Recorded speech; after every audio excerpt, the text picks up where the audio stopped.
Kumusta ka tanan? Hinaot po ta nga ang inyong Pasko malipayon o naka-celebrate kamo sa inyong pamilya or dinay nakabisita ninyo. Kumusta ka tanan? Belated Merry Christmas and a Happy New Year. So, daghang salamat nga kita makatuon gihapon sa pulong sa atong Ginoong Jesucristo. Sa dili pa kita magsugod, atong hangyoon nga ubanan kita sa atong pagtuon karon.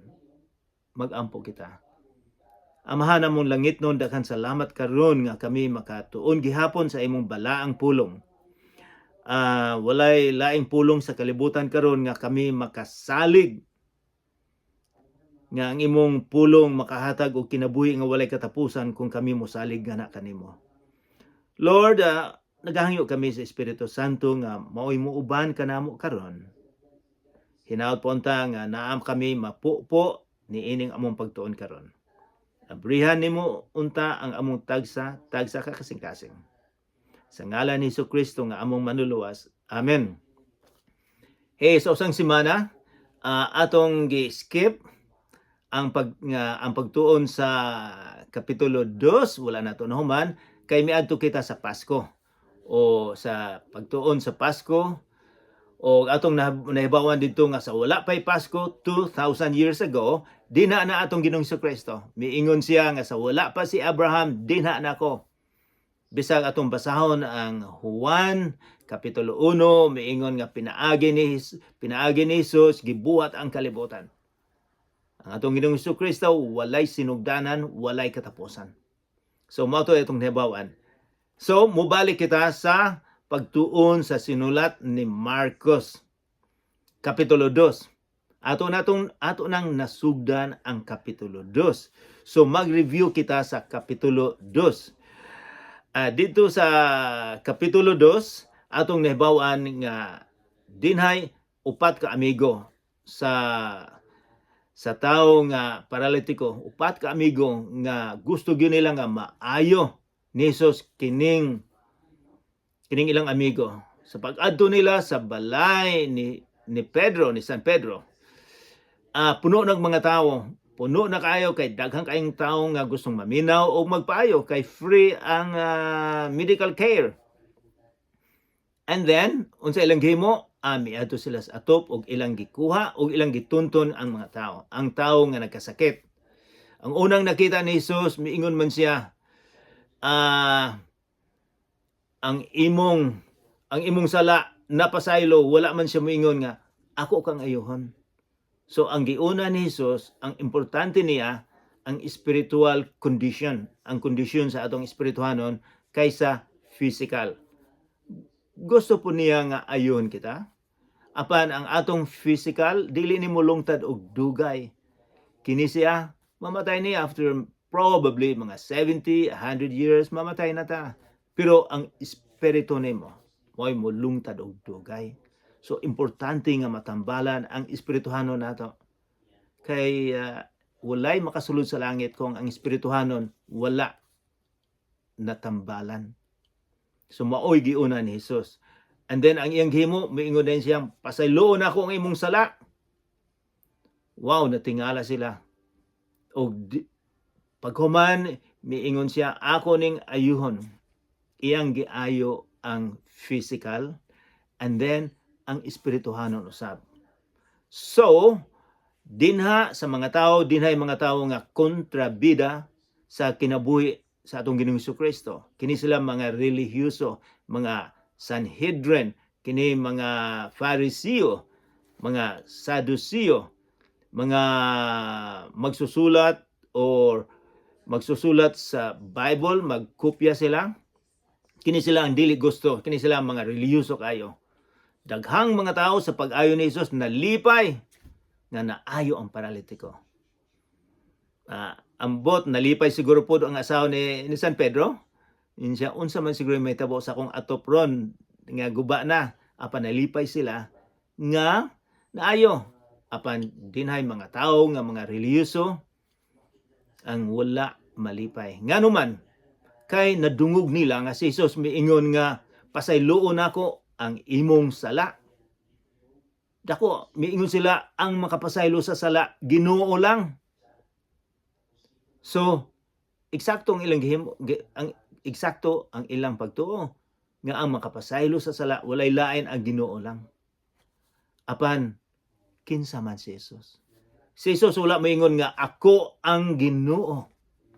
Apan ang iyang gibuhat nga pasayloon ang sala mao nay buhat sa Ginoo. So, indirectly miingon siya ako ang Ginoo kay ako ang makapasaylo sa sala. Mo nang kinsa may imong duolon aron nga mapasaylo ang imong sala. So, muadto na kita sa atong i-continue ang atong pagtuon sa kapitulo 2 sa sinulat ni Marcos. Og muadto na kita sa versikulo 13. Ang title ani sa paragraph mao ang pagtawag kang Levi. Levi sabi ni siya in English Levi gikan sa word Levites, mga kadugo sa mga pari sa unang panahon, mga kadugo sa igsoon ni Moses si Aaron. Levi or giisalag ngalan si Mateo. So kung makadungog kag Levi or Levi, Mateo na. So basahon ang versikulo 13. Og si Jesus miadto na usab sa baybayon. Og ang tibok panun sa katauhan miduol kaniya. Og iyang gipanudluan sila. So daghang yung mga tao sa panahon ni Jesus nga miduol niya. Og sa naglakaw siya, iyang nakita ang anak ni Alfeo nga si Levi or Mateo. Nga naglingkod sa buhisan. Og siya miingon kaniya, sumunod ka kanako. Og mitindog og mikuyog si Levi kaniya. So, atong tan-aw ni atong explicar kinsa niya si Levi, si Matthew. Si Matthew unsay trabaho niya? Kolektador og buhis. Sa panahon ni Jesus, unsa may paglantaw sa mga kadaghanan sa mga tao kung ikaw kolektador og buhis. Ikaw ang tinamay sa katilingban. Kay corrupt ka og gusto ang mga Romano. Kini silang tanan under the Roman Empire. So ang Romano gusto daghang buhis, daghang kwarta. So si Levi usa sa nga empleyado. Nagalisod pa gani sila apan si Levi ang kolektador buhis, iya pag yung dugangan, iya pag yung ibolsa ang buhis. So kini siya daghan ni siya kwarta, dako siguro ni siya balay. Daghan siguro siya kabayo, tartanilya sa ilalom. Wala siya SUV siguro, pero daghan sila sakyanan. Gitawag ni Jesus. Unsa man siguro gibati ni Levi. Kay bulo ka sa atong mabasang karon sa iyang pagtawag mingon si Jesus, sumunod ka kanako. Og siya mitindog og mikuyog kaniya. Wow, kung ikaw ako, ana kay trabaho nga daghan og kwarta, makapalit kag daghang sakyanan. Ang uban din na sa atuan naka SUV, naka Toyota. Og na moingon nimo, sumunod ka kanako. Wala kay sweldo. Mahimo kang pobre, pakaunon lang ka, magsuroy-suroy ka, maglakaw. Aron sa pagsunod ni Jesus, dako ang desisyon ni Levi. Ang dako niyang kwarta unta nga makapaeskwela sa mga anak, iyang gibiyaan aron nga mosunod ni Jesus. So, nahibalo kita kung unsa ang prioridad ni Levi, ni Mateo. Mas importante niya nga sa pagkamatay niya, makauban niya ang atong Ginoong Jesucristo. Importante ang kondisyon nga mahimo siyang servant, sumusunod ni Jesus. Wala siya musunod og relihiyon, misunod siya ni Jesus. Ikaw, unsa may imong sundon? Ang imong relihiyon o ang atong Ginoong Jesucristo? Simple lang. Si Levi, ang gisunod na atong Ginoong Jesucristo. Ang dakong kwarta niya, kadaghanan karon mga tao sa akong nahibawan sa edad na akong 90, dili di ay 76. Daghang kong mga taong nakita na. Kadaghanan, mas gusto ginila nga daghang kwarta. Importante na kayo. kaysa musunod sa atong Ginoong Kristo. Daghang dili mo to dire, ikaw siguro daghang po kang nahibawan nga dili mo to. Ang ilang gilantaw sa kinabuhi kanang giingon nga popular, eat and be merry, for tomorrow you will die. But unsay buot ipasus binisaya? Kaon lang, enjoy, inom, sugal, marijuana, enjoy na to, okay? Ugma damalag, mamatay man ka. So, i-enjoy nimo. Na-enjoy pud sila. Pero pag human sa enjoyment, unsa may mahitabo. So, ang gihimo ni Levi, unahon niyang espirituhanon niya. Daghang kay mga taong dili mo tuon ini. And then, so,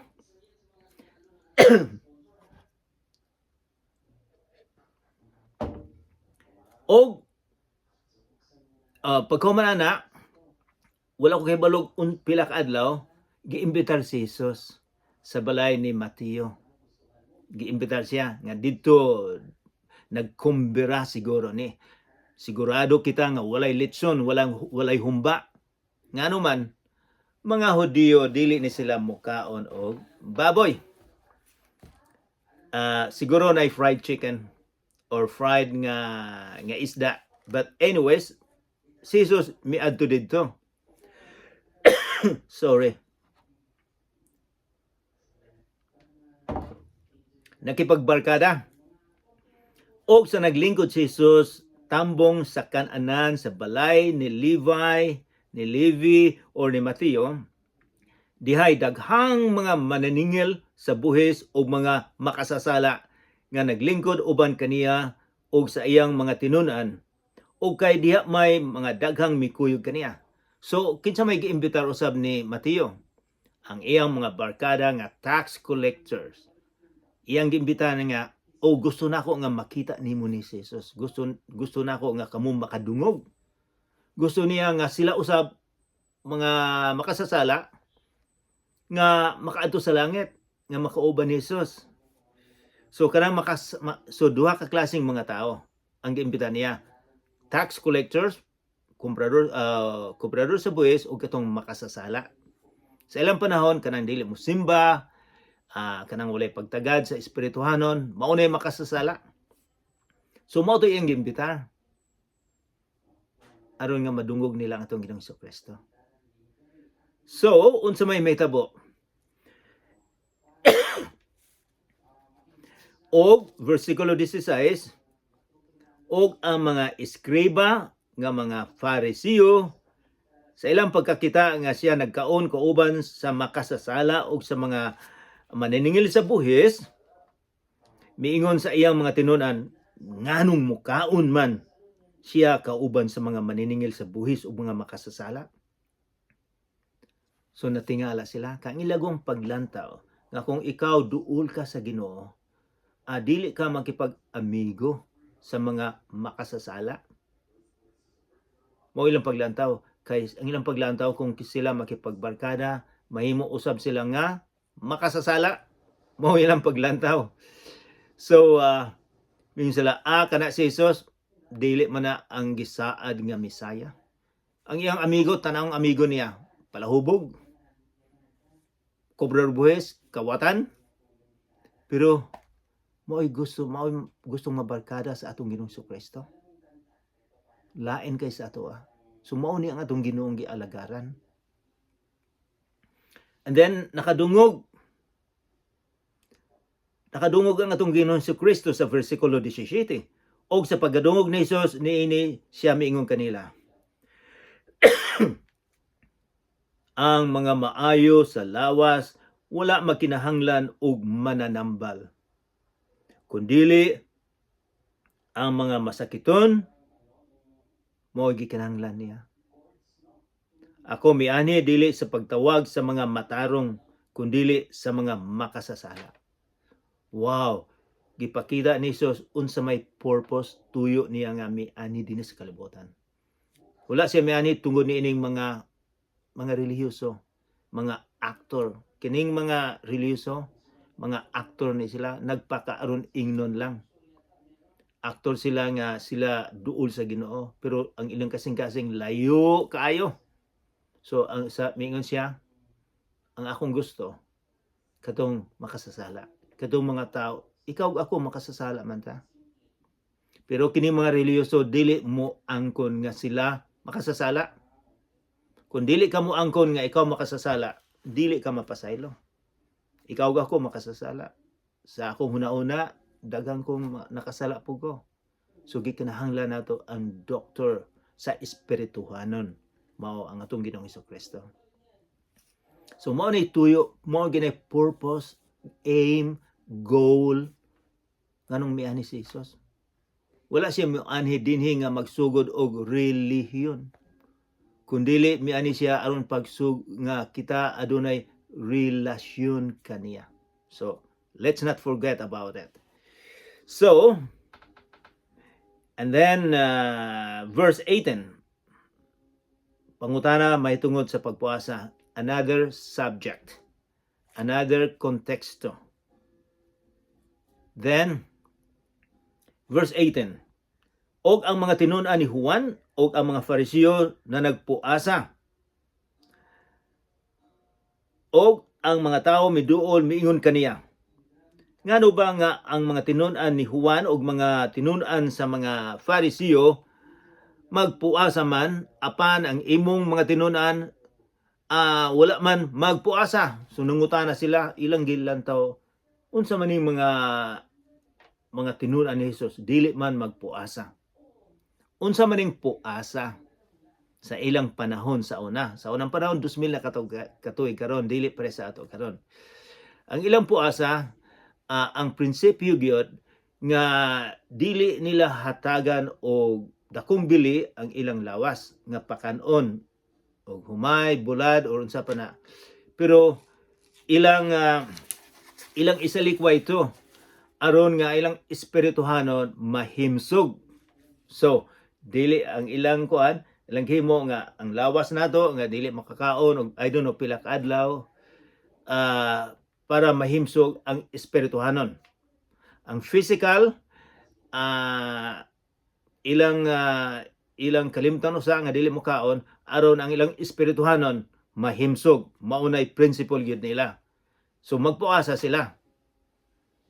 And kini gani sila mga tawhana kunwari drama artista, mulakaw sila sa lungsod, sa iskina mura sila og gikapoy kay walay pagkaon, dili sila sa ilang buhok dili sila manudlay, dili sila sinina og gwapo para makita sa uban nga nagpuasa na siya, kana siya religyoso. Pero pakitang tao din na, pakita lang tao. Ang atong Ginoo makita niya ang imong kaugalingon, ang atong kasing-kasing. Makayon siya pakitang tao, walay kwenta na. So natingala sila nganong di man magpuasa. Kay bulokag unsay sulti ni Jesus atong basahon. Kanila mitubag si Jesus nga nag-ingon, makahimo ba sa pagpuasa ang mga dinapit sa kasal samtang ang nabana anaa pa uban kanila? Samtang ang nabana anaa pa uban kanila, dili sila makahimo sa pagpuasa.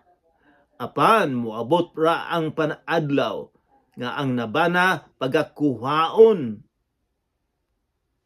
na gikan kanila ug unya magpuasa na sila ni adtong adlaw. Unsa may buti pasabot ni Jesus? Naay bana, naay puasa, naay adlaw, naay mubalik. Ato ning eksplikar og jutay. Kung basahon nato ang New Testament, labi na dinha sa Revelation, gi-eksplikar nga si Jesus ang bana. Kinsa may iyang asawa. Klaro nga ang sumusunod ni Jesus ang iyang asawa. Ang sumusunod niya. Nga mobalik siya sa pagkuha sa iyang asawa. Someday, ang atong Ginoong Hesukristo mubalik. Wala ta kahibalo nga ang iyang pagbalik apan atong mabasa sa Bible nga mubalik kuhaon kadtong mga tao niya, kadtong misalig nituo. Dili ka tong mga relihiyoso. Dili ka tong mayon nga, membro ako ni ining relihiyon, makaadto ko. Dili. Kung kinsa ka tong may relasyon sa atong Ginoong Kristo. So mo na giingon niya, kita ang asawa, siya ang bana. So miingon siya, samtang naa pa ko dinhi sa kalibutan, maglipay sila, dili sila magpuasa, naamang ko dinhi. And then ingon siya, kung mamatay na siya sa death and resurrection, doon pa dito pa sila magpuasa. Mo na giingon ni Jesus. And then verse 22, ug walay tawo nga magasulod sa, and then kini ang verse 22, kini ang usa ka konteksto nga importante kay ang atong mahibawan.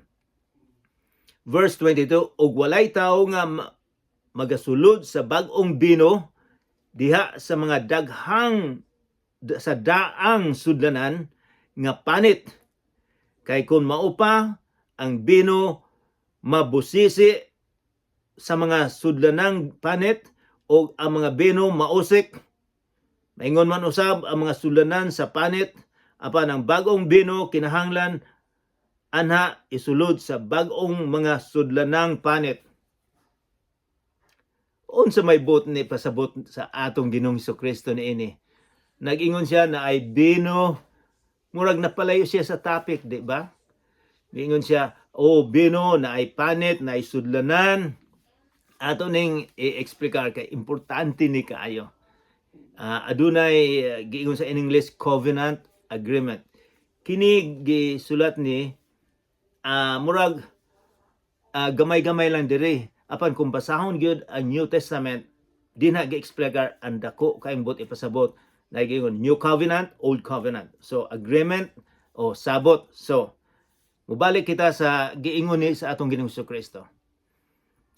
Sa unang panahon God, sila didto kadaghanan nila naghimo gyud daghan gud silang grapes, mga, so ilan ning himon nga bino, kay usahay ang mga tubig nila dito dili kay limpyo, daghang magkasakit. Apan kung grapes, bino, limpyo na ay gamayng alcohol, wala ko kahibalo og pila ka porsyento sa alcohol, apan common nila. So naa sila'y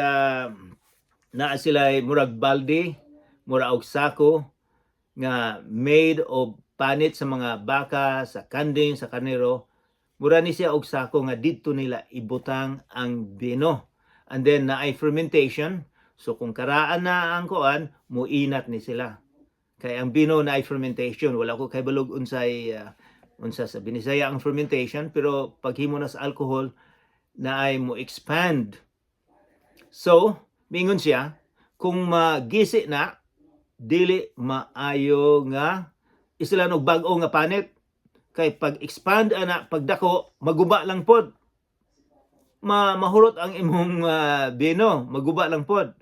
Minsan kinahanglan islan gyud na, kinahanglan bag-o ang panit, bag-o ang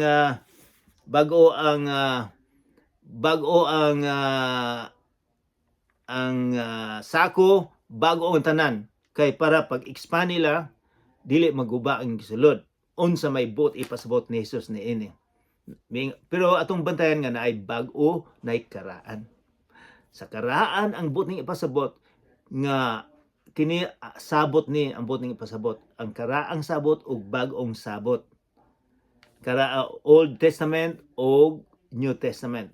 Sa karaan kung sa wala pa si Jesus, ang mga adunay sabot ang amahan nga makaduol sila sa Ginoo, pinaagi sa sacrificial system, pinaagi sa mga gihalad nila, muadto sila dito sa templo, naa sila daghang ihalad, dito sila makaduol sa Ginoo. Maunay usa sa mga nga pag-eksplikar sa karaan nga covenante, karaan nga tugon. Mingon siya, karong bag-o nga naa na ko dinhi, bag-o ang agreement, bag-ong kasabutan nato. Wala na tong sacrificial sistema nga maghalad, kay ako ang ihalad ang akong kinabuhi. Bag-o na ron.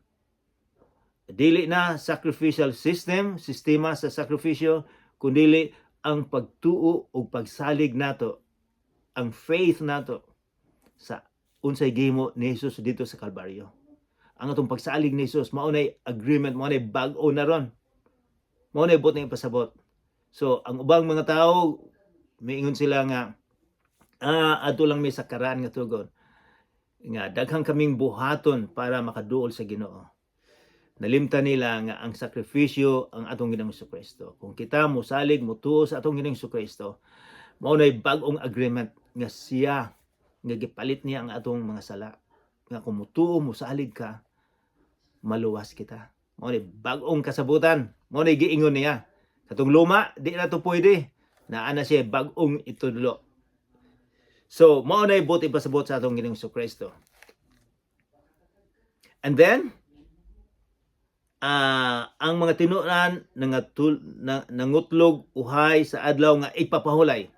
So mao ni ilang sitwasyon sa unang panahon nga kindaghan sila mga balaod bisan pagkuha og corn, rice, kung pila ka metro ang paglakaw, labi na kung Sabado, daghan sila og mga balaod mahitungod sa Sabado sa adlaw nga ipapahulay. So, tanaw nato ni. Usa niya na kaadlaw sa mga sa adlaw igpapahulay kini Sabado ni. Si Jesus naglakaw og sa kaumahan sa mga trigo og samtang nagkalakaw sila, ang iyang mga tinunan misugod sa pagpangutlog mga uhay. Gigotom siguro ang iyang mga tinunan. So, ang trigo mo rin siya rice pod sa among lugar din mag-drive ka og pila ka oras, 5 ka oras, makita ni mong trigo.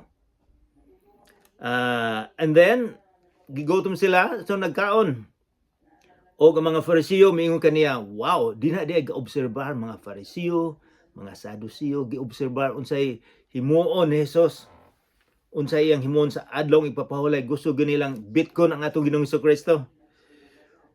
O ang mga Farisiyo, miingon, versikulo 24, tan-awra, ngano ba nga nagahimo man sila sa dili matarong pagabuhaton sa sulod sa adlaw nga igpapahulay sumala sa kasuguan. Kasuguan, kining ubang kasuguan nila gihimo-himo lang nila ni. Gusto nila nga si Jesus usab musunod sa ilang balaod sa adlawng Sabado. Ngayon sila kining tawhana wala musunod. Kanila mitubag siya nga nag-ingon, si Jesus mingon, wala bagayod kamo makapasa mahitungod sa gibuhat ni David sa diha nga nagkinahanglan siya og gigutom siya og ang iyang mga kauban. So mingon siya, naay pulong, mingon siya, iyang giingon nga kung magbasa mo sa Bible, sa Old Testament, mahitungod ni David, nga si David nagkinahanglan gyud. So naay word nga nagkinahanglan siya og gigutom. So there's a need. Nagkinahanglan, mas importante ang nagkinahanglan kaysa pagsuman sa balaod sa adlaw ipapahulay. Importante nga unsay gikinahanglan sa tao kaysa musunod sa ilang balaod. Verse 26, unsay nahitabo na unsa nga misulod man siya sa balay sa Dios, si Haring David misulod sa balay sa Dios. Sa diha nga si Abiathar mao pa ang labawng saserdote ug mikaon sa mga tinapay nga binutang sa atubangan sa Dios. Og supak man unta sa kasuguan ang pagkaon niini ni bisan kinsa gawa sa mga saserdote lamang. Og nang hatag usab siya niini ngadto sa iyang mga kauban niya. Og siya miingon kanila, si Jesus miingon iyang gitanaw kining mga relihiyosong mga tao, miingon siya, ang adlaw nga igpapahulay gibuhat alang sa tao, dili ang tao alang sa mga adlaw nga igpapahulay. Busa ang anak sa tao agalon kang kinsang na ilalom bisan pa ang adlaw nga igpapahulay. Unsa may pasabot ni Jesus nini? Ingon siya, ang adlaw ipapahulay ang balaod gihimo na aron nga makatabang sa mga tao. There's a need kung naay gikinahanglan tabangan. Dili nga ang tao moalagad sa adlaw ipapahulay, kundi ang adlaw ipapahulay mutabang sa mga tao. Mao na giingon ni Jesus nga tabangan. Sa usang writing nga dina sa Matthew miingon si Jesus, kung naa kay sapat nga nahulog sa atabay sa adlaw nga igpapahulay, unsa may imong himuon? Muhulat ba kag sunod adlaw nga mamatay itong baka o kandi nga nahulog sa atabay? Mingon siya, dili. Imo na yung luwaso na, bisan og adlaw ipapahulay. Mingon siya, unsa may pinaka-importante? Ang tao o ang animal? Ang sapat? Importante ang tao. There's a need. Kanang nagkinahanglan na dini importante itong giingon sa atong Ginoong Kristo nga kini nagkinahanglan gyud. Bisan pag adlaw papahulay apan kung magkinahanglan nga tabangan ang tao, tabangan. So ang buot na ipasabot sa adlaw papahulay, mutabang sa isig ka tao. So dinhi nahuman ang atong kapitulo 2. Unsa may inyo nakita may tungod ni Jesus? Unsa may ang paglantaw sa mga tawo nga relihiyoso o sa mga tawo nga makasasala? Hain man ang duol niya makasasala. Ang mga relihiyoso, ang mga balaod, mas importante niya nga maayo ang relasyon nga tabangan ang isig ka tawo. So mag-ampo kita. Amahan namong langit nun, daghang salamat karon nga among nakita kung unsa ang importansya sa imong kinabuhi. Lord, tabangi kami aron nga kami makaalagad nga na kanimo. Pasayloon ta kami sa among mga kasalanan. Sa ngalan ni Jesucristo nga among manuluwas. Amen.